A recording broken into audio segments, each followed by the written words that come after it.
Well, I really don't want to start on a negative note, but let's not forget or let's try to understand how weird things can be in the field of sports. Cricket is so funny.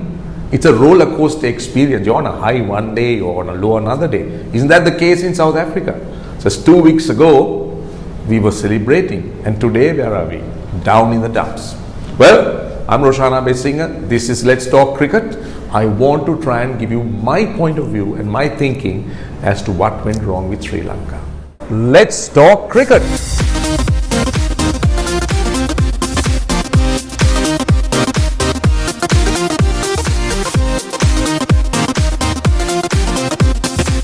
Now, first and foremost, let's try and understand how it all went right for Sri Lanka.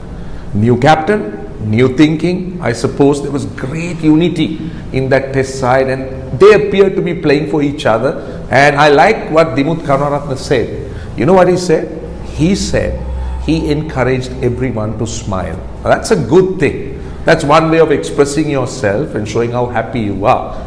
And then we were all smiling too, because we were expecting that Sri Lanka can continue that smile after beating South Africa, which was tough. The test matches were actually tough. And beating them 2-0 was magnificent. But now, I think we're almost in tears. We are in embarrassment the way Sri Lanka lost. Now, if you look at the series, if you look at the games per se, I thought there were 2 games that Sri Lanka could have done better. Now, the first game, 190 for 4, I can't imagine or I can't in any way understand how Sri Lanka were bowled out the last 6 wickets for such a low score. And then the game that Sri Lanka bowled South Africa out for 255. Where did Sri Lanka end? Now, I thought those 2 games, they had an excellent chance. But for some reason, they didn't latch on to it. Now, I'm a big believer of momentum. I believe momentum plays a huge role. Now, take Kusal Perera's knock in the 4th innings of that first test. Don't you think that was really the reason how Sri Lanka took South Africa to the cleaners in those 2 test matches? No other reason. No other reason. So why couldn't Sri Lanka do the same thing in the one-day game? Now, I know that people are looking for scapegoats. They have withdrawn or they have recalled Chandika Hathurusingha. I'm wondering whether he is the problem. Now, it's a team. I believe he's part of whatever problem is. But let's look at the build-up. Now, first and foremost, if I focus a little bit on Chandika Hathurusingha, Hathurusingha came from a very successful background. He led Bangladesh or he helped Bangladesh to get to a position. But again, look at the team. Now, I am a believer that you are as good as the team you get, whether you're a captain or whether you're a coach.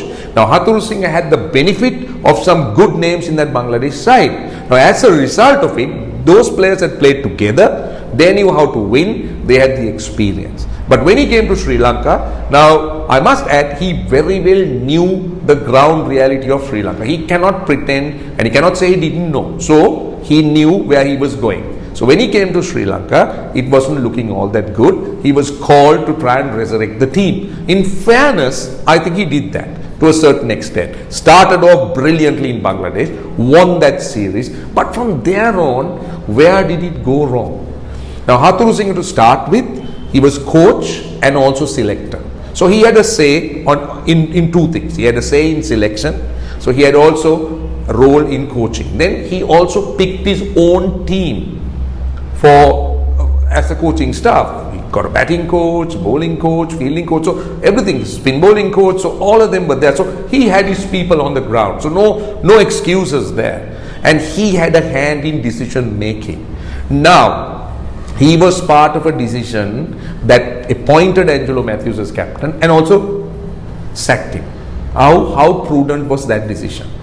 Then he was part of a decision that made Dinesh Chandimal captain, and then Hathurusingha gets removed from the selection committee, and then Dinesh Chandimal gets removed also.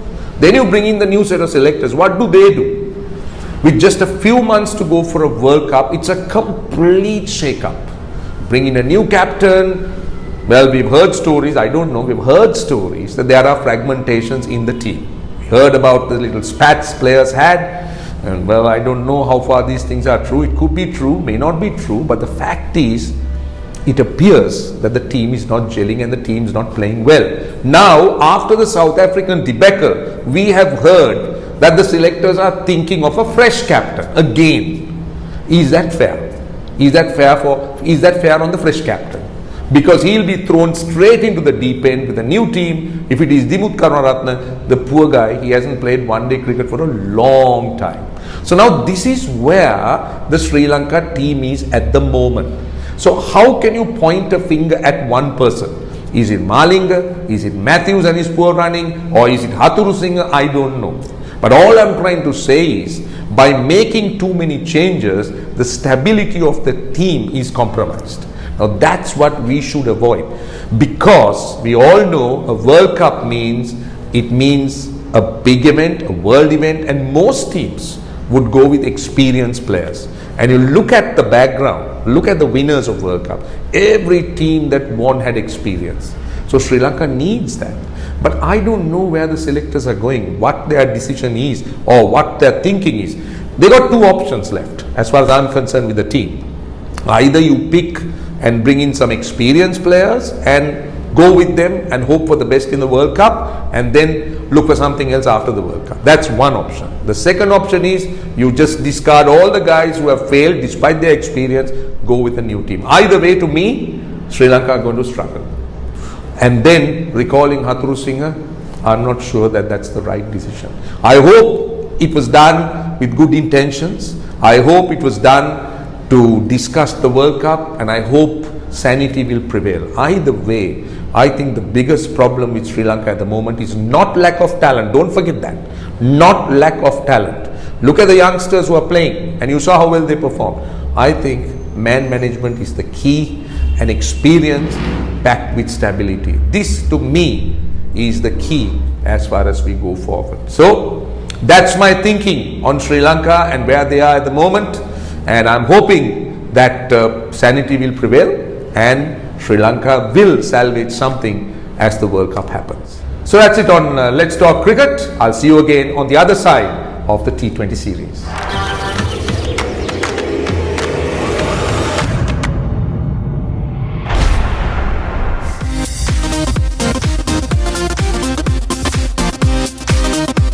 Let me remind you, if you have comments or suggestions, comment below. And don't forget to subscribe, like and share.